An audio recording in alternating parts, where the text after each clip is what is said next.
એક સરસ વાર્તા. જંગલમાં બે સિંહો ખૂબ સારી રીતે રહેતા હતા, ભાઈબંધ, ખૂબ સારા ભાઈબંધ હતા.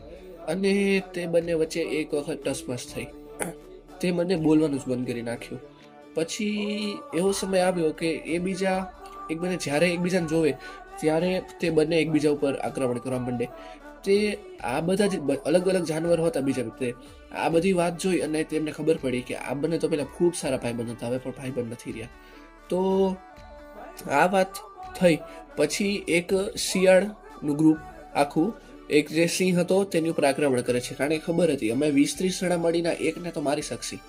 તો ત્યાં જે સિંહ હતો જેના ઉપર આક્રમણ થયો તે ખૂબ જ ઘાયલ થાય છે અને તે રાડ પાડે છે તેના જે જૂના ભાઈબંધ હતો તેને. તો તેનો જે બીજો સિંહ મિત્ર હતો તે દોડીને આખા ઝુંડને ભગાવે છે અને આને બચાવે છે.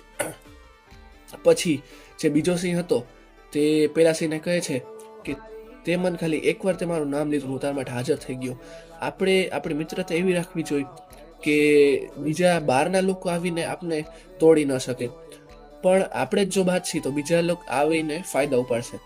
તો આ વાતથી તમને એ શીખ મળે કે જો આપણે જ આપણા મિત્રો સાથે સારી મિત્રતા નહીં રાખી તો બહારના લોકો આવીને ફાયદા ઉપાડશે. તો ટેક કરો તમારા સિંહ જેવા મિત્રને જેની સાથે તમે ખૂબ કહી શકે સારી મિત્રતા રાખો છો. જો તમને આ વાત ગમી હોય તો લાઇક, શેર અને સબસ્ક્રાઈબ કરવાનું ભૂલશો નહીં. Thank you.